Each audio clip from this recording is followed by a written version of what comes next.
Good morning, everybody. Stu Smith here, going live. Hope you guys are well. We are live on Instagram, YouTube, Facebook, all at the same time using StreamYard. Great little tool. If you don't know what it is, give it a shot. Anyway, we are finishing up our spring cycle a few weeks early and going to be jumping into our summer training plan. And just so if you're new here and you don't know about my system that I've been using now for 26 years, it's called Seasonal Tactical FItness Periodization. And basically, each season of the year, we make a little shift in our training program. Still do a lot of the same exercises, workouts. The focus is just different. So we just got out of a winter lift cycle where we focused on adding weight, reducing distance in our cardio. We focused on speed in our shorter distance cardio. And we still swim, so we are getting extra cardio. It's just not in the form of a lot of mileage or high impact cardio. Then we go into the spring. Spring shifts out of that a little bit. We're still adding some weights, progressing with repetitions and progressing with mileage to a point now where we're at week 12 of the spring cycle, even though we're 2 weeks left in the official spring date, 3 weeks. We may do an interesting shift this cycle where we just extend the spring a little bit, but start playing around with the summer. And what does that mean? That basically means we're going to be mixing in some weights with the spring cycle, maybe do a weight vest couple of weeks versus high rep calisthenics, adding some sandbags, some medicine ball stuff, a little bit of weights, but not much. But basically increasing repetitions, but not too much to a point where our volume's really high all of a sudden. So we're going to progress logically. Same with the mileage for running. And then by middle of the summer, we should be peaking on our volume. And that looks different depending on who you are and what you're training for. But just a ballpark figure, some of our workout volumes, and you can see them in these programs here, Seasonal Tactical FItness Periodization or the Spec Ops specific ones. Most of the people who train with us are training for some Spec Ops job. So we're trying to work on their muscle stamina, their endurance, run, ruck, swim, and also have some strength and some muscle mass to be a little more durable under loads. So that's our goal, and that's why we kind of break it into these cycles, because I have found over the years that you can really improve when you focus specifically on that element of fitness for a few months. Not that you're ignoring what you also are good at doing or you also need to improve on. It's just difficult to improve, for instance, strength and weight gain while you are ramping up high reps in calisthenics and running and more cardio. So we go in a little cycle, and every fourth week we do a thing what we call block periodization, where for those who are hard gainers, who put on some mass over the winter, don't want to lose their gains, we throw in a little lift week, which acts as a deload from our progression of running and calisthenics and lets us go back in time, so to speak, to our lift cycle and work on some of those skills again. So it's a great way to break it up. It's basically a deload if you think about it. It's a deload option for endurance cycles, and you can flip it upside down and make it a deload option for strength cycles by adding a calisthenics and cardio week in every fourth week of your strength cycle. Now, that's if you need to develop all those elements of fitness. If you're just a strength guy, you just want to do strength stuff, you do strength stuff. But still, you probably need a deload week every now and then. That can look however you want. It can be a reduction of frequency of workouts, intensity, weight, repetitions, you name it. Deloads are a thing that you should understand. We just kind of hybridize them a little bit to make it fit into our system a little better. And where we've seen a great result is in people maintaining their strength during calisthenics and cardio cycles. We've seen people maintain their calisthenics and cardio during strength cycles, and sometimes even improve depending on the person. So we actually saw improvements in 4 mile timed runs or mile and a half timed runs in middle of a strength cycle. So it can happen. You just have to lock it in, and you can't just do it kind of haphazardly. As with weight loss or weight gain, you have to count those calories coming in, and otherwise you can be off and think you're in a caloric deficit and wonder why you're not losing weight. In actuality, you are not losing weight because you're not keeping good track of your calories. So, same thing. It's a fitness budget is all we're doing. Just like it's a calorie budget for your nutrition, it's a fitness budget for your performance and longevity. So anyway, that's what we're doing. I've been pretty busy these last few weeks. Had a crazy week last week of graduations and parties and just things going on here at work, my regular work schedule on top of a project I've been working on. In fact, this never quit mindset has gone from book to ebook and audiobook on Amazon to a brand new course I just created, which is me coaching almost 5 hours of this book. And only to put it this way, the audiobook only takes 2 hours, 2.25 hours to read.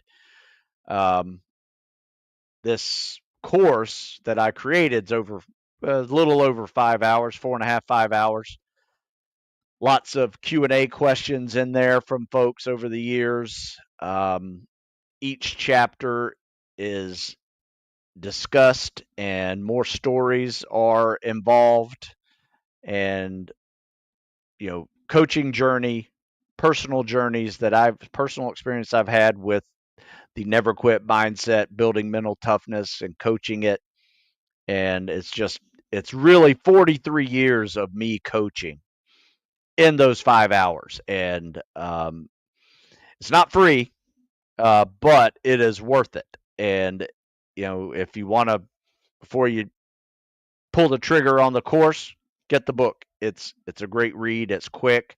People are telling me this; they're making their kids read it. It's pretty concise in its wording. I think it's only 98 pages, so it's a quick read.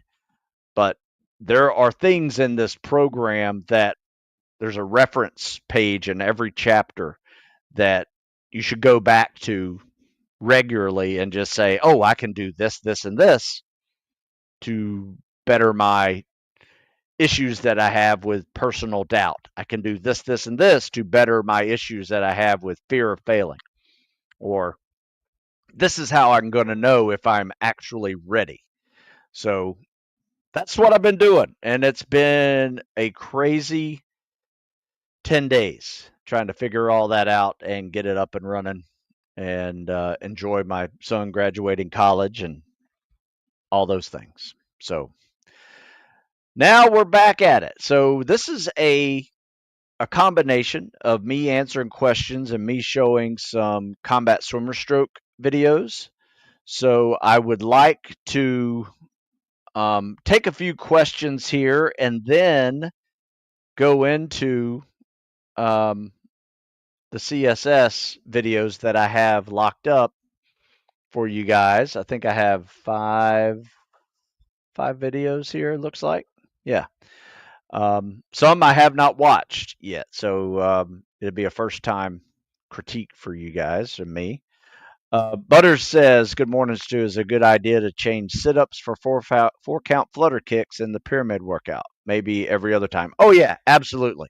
In fact, I usually in my pyramids I write up, I usually say abs of choice times 3 versus just sit-ups. Not many people now have to take sit-up tests. So my advice is this: if you don't have to take a sit-up test anymore, don't sweat the sit-ups. Do something else. Flutter kicks, knee ups, um, plank pose for seconds. So multiply whatever reps you're on of the pyramid by 3 and just replace reps for seconds. So when you're at set 10 of that pyramid, you hold a plank for 30 seconds, but set 9, you hold it for 27, 18, 15. You work through it the same way you would repetitions as you would seconds. So yeah, get creative. I usually do odd set, even set. Sometimes I'll do planks on one, flutter kicks on the other, or hanging knee ups on the other, crunches, whatever floats your boat. Um, all right, so let me share my screen here and see what you guys can see. I'll pull this up.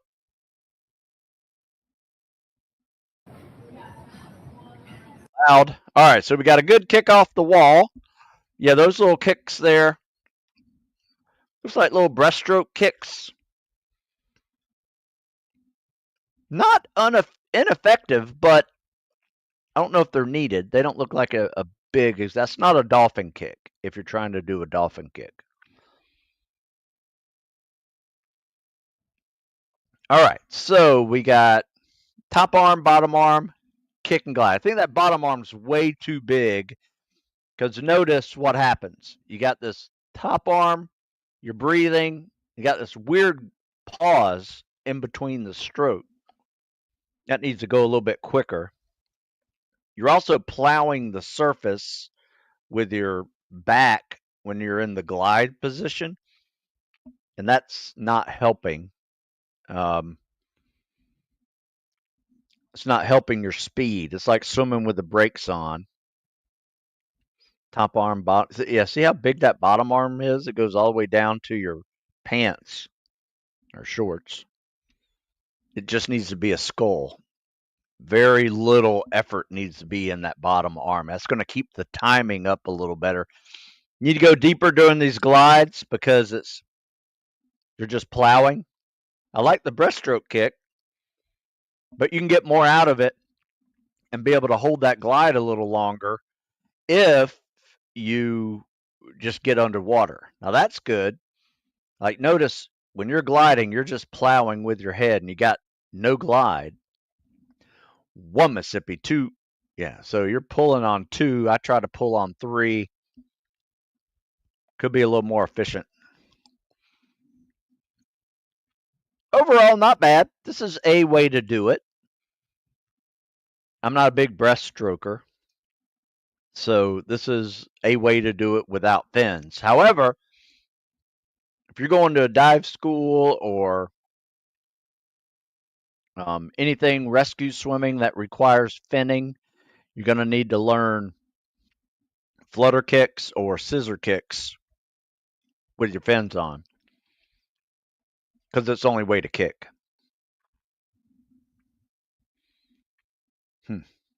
Not bad. I like that one.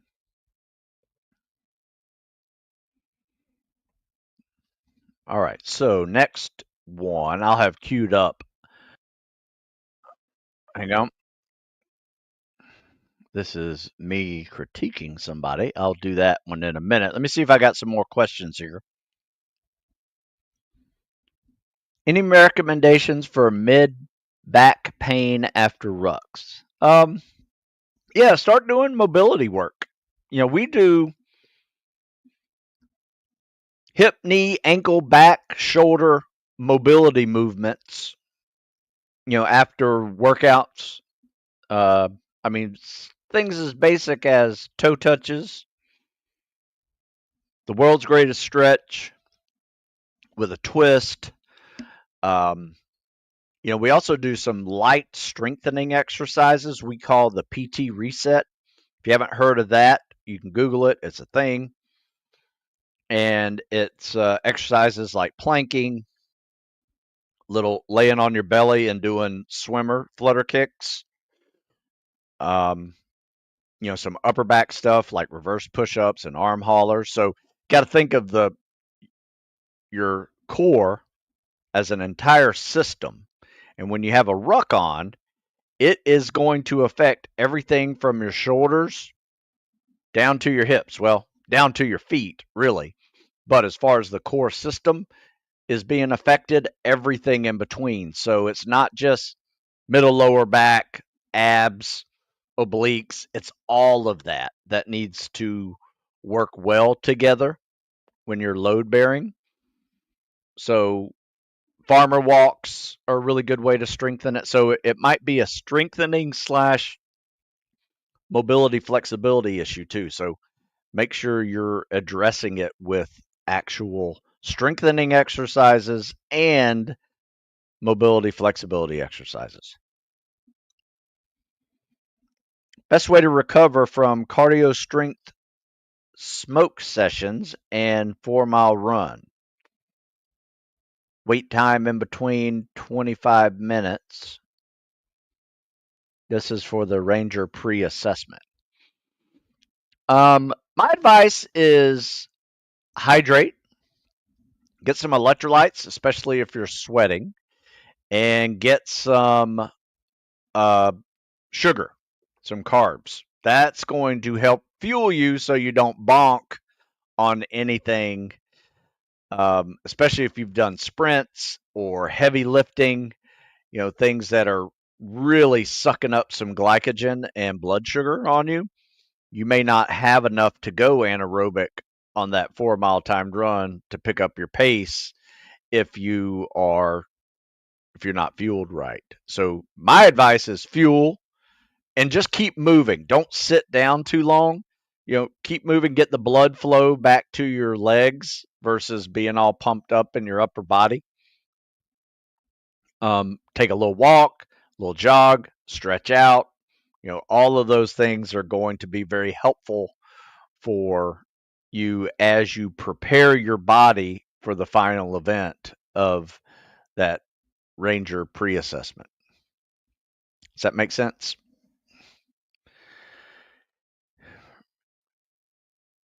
Yeah, I got you.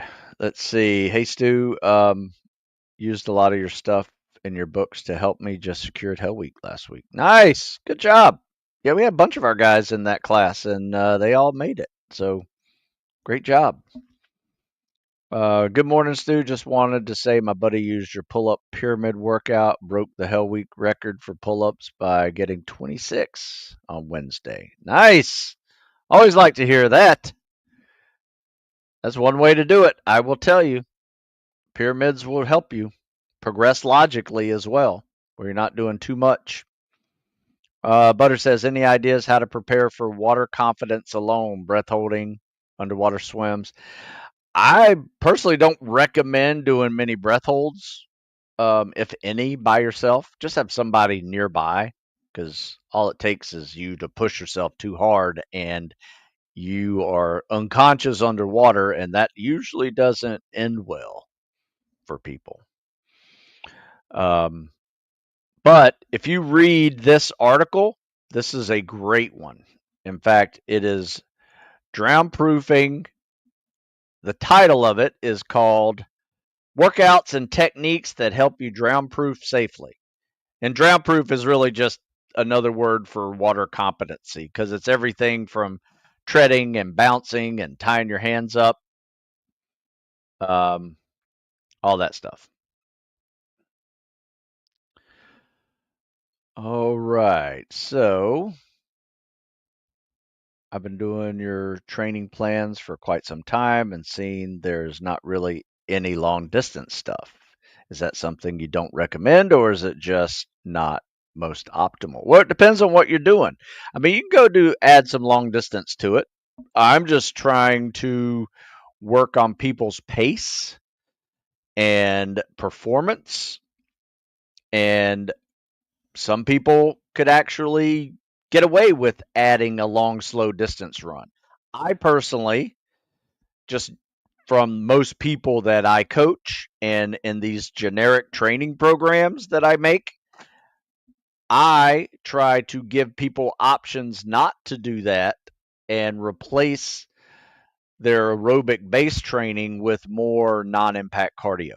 Because for most people, progressing up to 15, 20 miles is a chore. And if half of those miles are just long, slow distance, I understand if you don't have an aerobic base, that could be a good thing for you, but it's not the right answer for everybody. I've just seen way too many people get foot pain, shin pain, knee pain from adding too many long, slow distance runs in a week.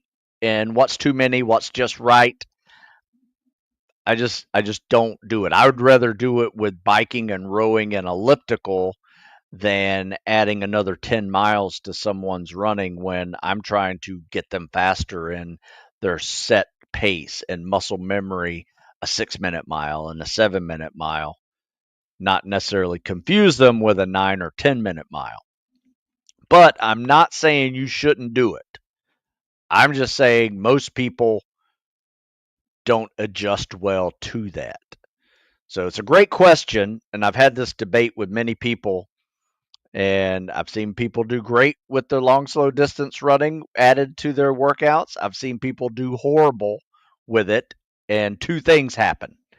They either get injured because they're running too much, or they get too good at running slow and now can't pass a 7-minute mile pace or an 8-minute mile pace even because they've been running 10-minute mile paces for their long, slow distance run, not understanding that you need to actually start increasing your pace even in zone 2. So it's just another layer of coaching that sometimes I prefer not to get involved with, but add to the workout plenty of aerobic base training minus the impact. So it's more my preference. I've had many people make it through SEAL training without adding long, slow distance stuff. And I've seen people get through SEAL training with long, slow distance stuff. So, really, kind of your preference, how you want to do it and how you want to add it. How do I heal a labrum tear having been for a year plus? I can do everything with it, but it's still there. I don't know. I mean, I don't think that's even possible. I mean, you might be able to heal a labrum tear. It might heal naturally somehow. Or most people, when I see they have labrum tears, they just get surgery to fix that labrum tear.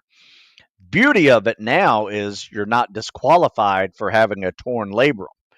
Back in my day, if you had a torn labrum, you couldn't go to BUD/S, spec ops jobs. But the beauty of 20 years of medical advancements is you become better at these surgeries and less invasive. And next thing you know, you got yourself a stronger shoulder. So that's what I know. Let's see. What else? Looks like I answered all those questions. I got all these answered over here on YouTube. So let's show some CSS videos, shall we? All right, here's another one. This one I just posted yesterday, and I think this is a good one. He's one of the first time guys I've been coaching in the CSS. So this is basically my first day coaching with him. And he had a lot of it picked up. So top arm, bottom arm, kick and glide. He's also got a really big bottom arm we got to fix. It doesn't need to come down that low. Legs need to stay together. Decent kick, not bad. Needs to hold the glide a little tighter. If you notice also, what's happening is he's not exhaling underwater here. He should be exhaling here, but he exhales right there. See how he blowing bubbles at you? So boom, exhale and inhale. So he's got to stay up longer. So my advice is kick, start exhaling during the glide. And then when you turn your head right here, all you have to do is inhale, not blow water everywhere like a whale and then inhale. Even whales exhale underwater. You need to do that. It's just going to be a lot more efficient for you if you're able to do that. Let's see what else we got here.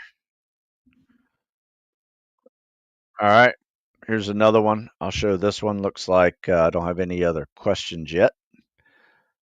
So another swim. Let's see what we got here. We have, all right. So this is a little workout we're doing. This is 100-100. So he's been doing 100-yard free followed by 100 CSS. And they're getting a little tired. This is probably about 5-6 sets in. So top arm, kick.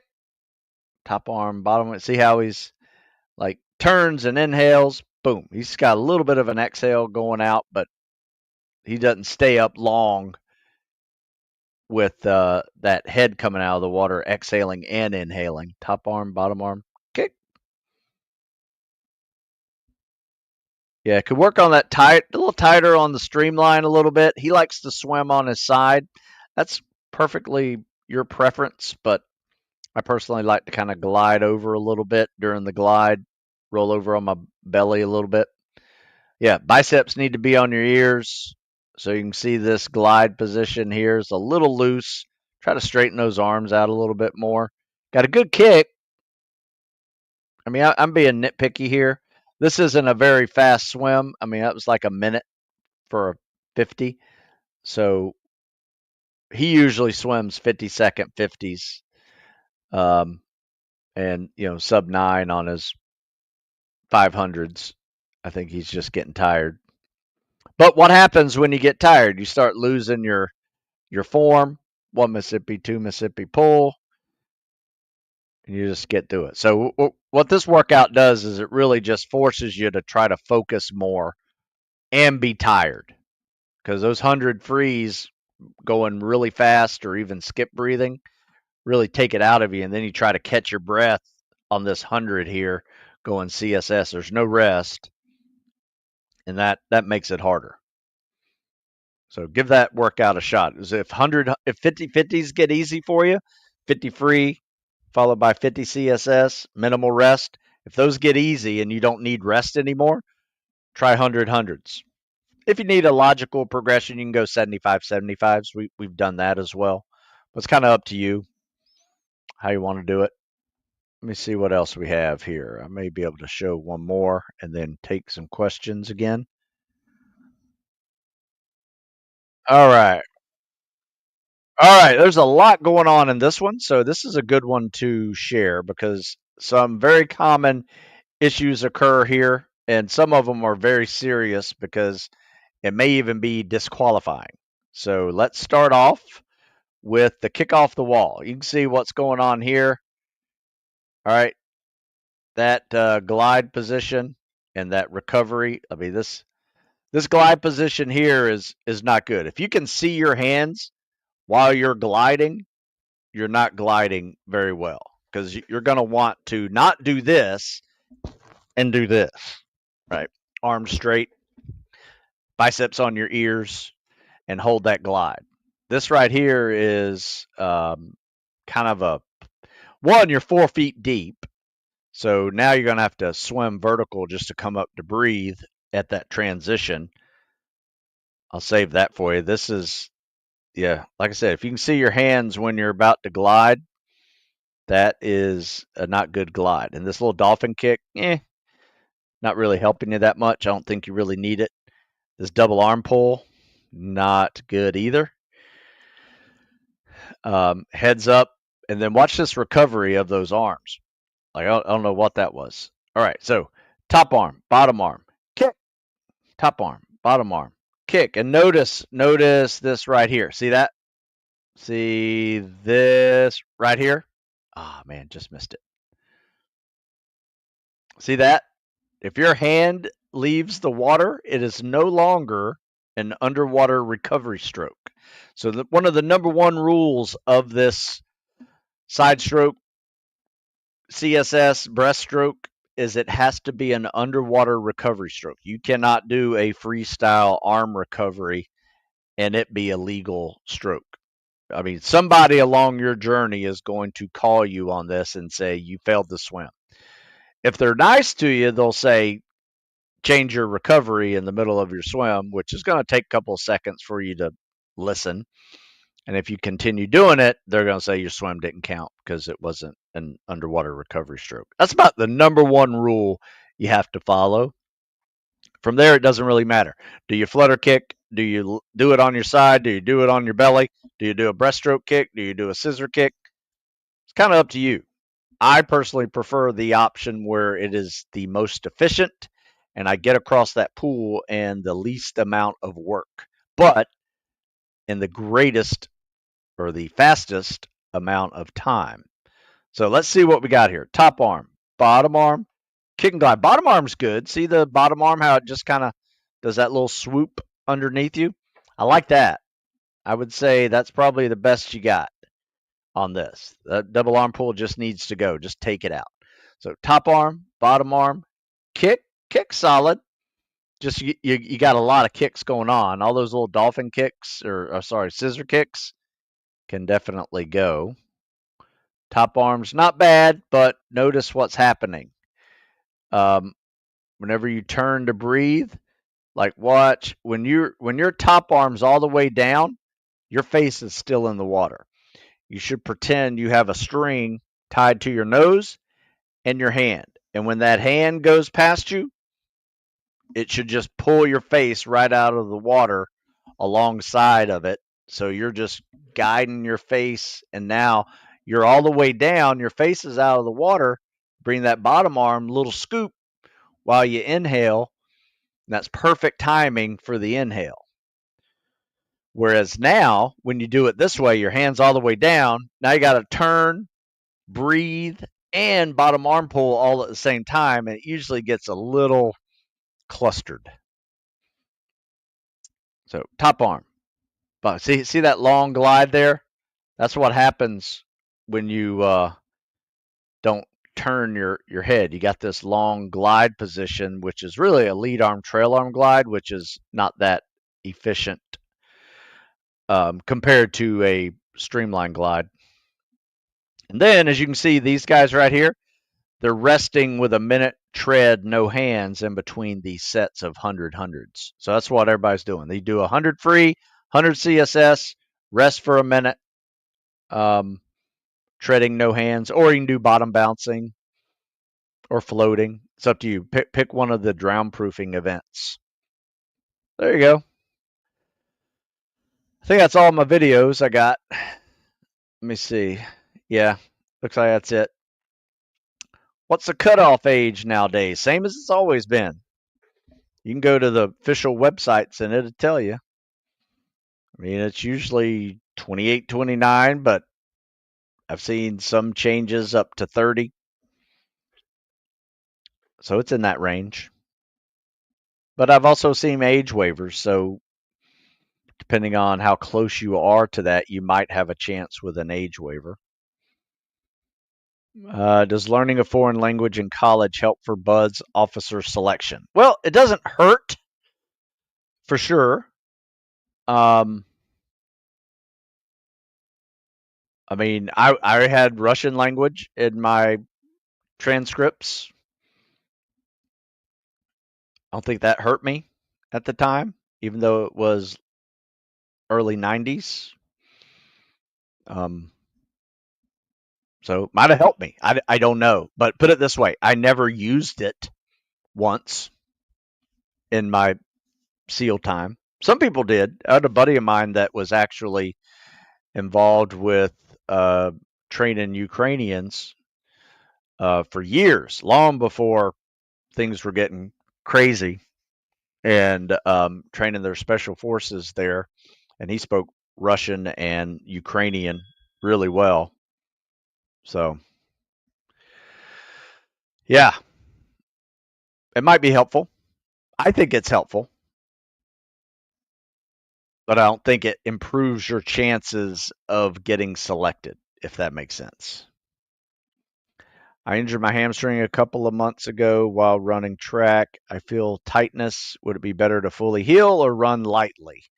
Um, I would definitely run lightly. No sprinting, no jumping, no hills. Don't make running harder than it needs to be. No quick change of directions. Just keep it slow and steady. And you can slowly start increasing the pace, but I would start off this is a great time to start testing your hamstring with some slow distance running. Not that far, but slow running. Um, and then probably spend more of your training on biking and elliptical swimming too.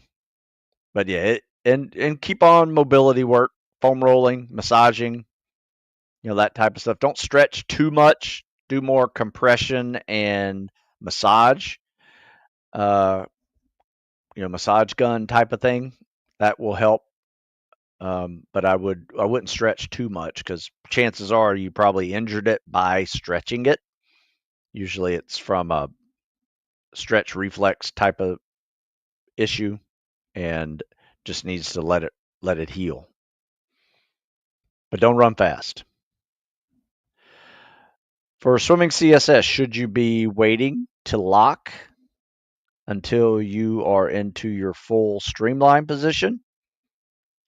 Or can you start your kick while still recovering into the streamline position? I hope that makes sense. It doesn't make a lot of sense, but I think what you're saying is waiting to kick, like you said, until you are in a full. So here's the deal: top arm, bottom arm, kick, and you're gliding, right? So 1 Mississippi, 2 Mississippi, and then you top arm, bottom arm, and when that bottom arm is coming down, you are opening your legs because when you are here, you want to be kicking and instituting that streamlined body position.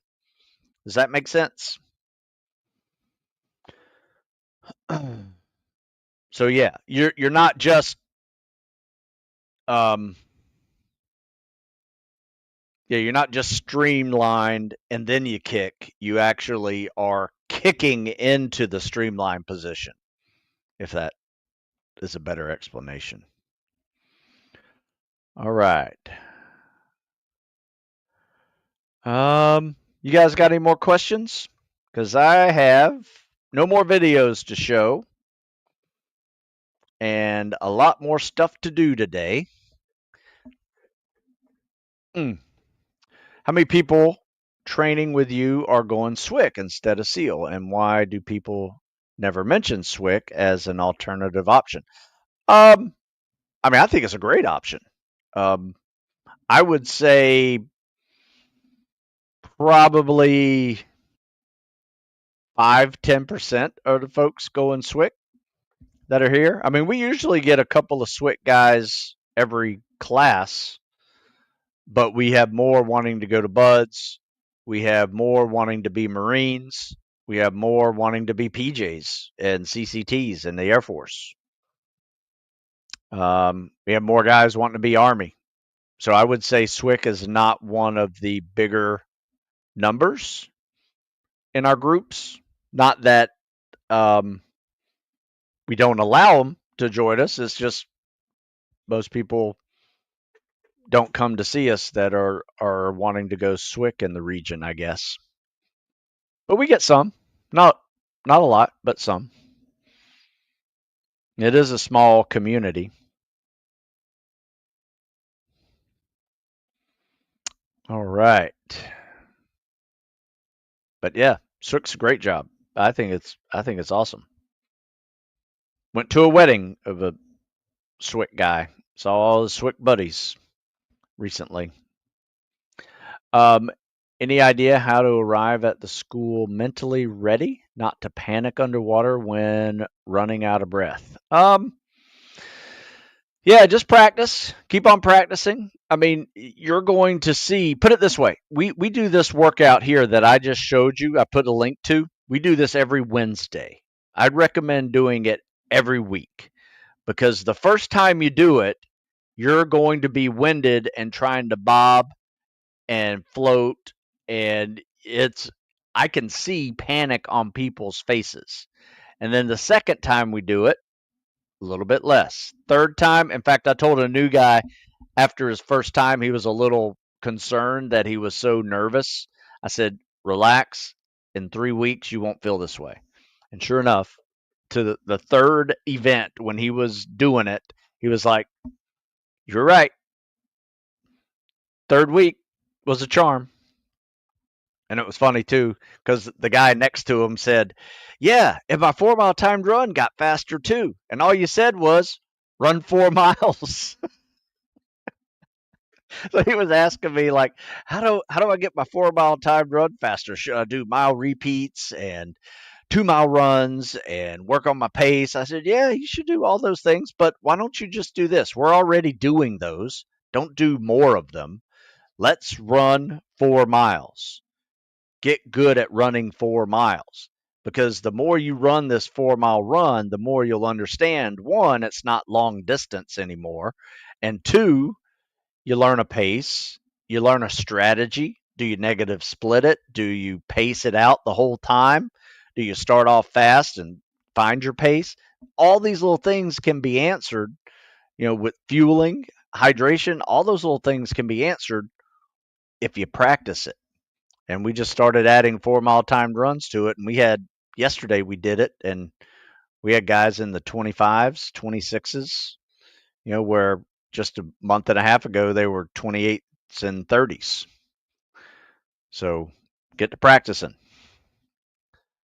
those basics. That's how it works. How can you tell if a bad glide is from a poor kick, bad streamline, or both? Well, usually I just look at the streamline, and if it looks like a plow versus a torpedo, I say that's a bad streamline. But you can also just tell. Like if you can't glide for 3 seconds and you have a decent streamline, it is a kicking issue, right? If you have a good kick, but you're not gliding very far, it's usually a streamline issue. So I usually just break it down like that. And another way to do it too is get a kickboard, bottom arm holds the kickboard, and then you just kick and hold the glide and see if you can get 3 seconds of glide time per kick.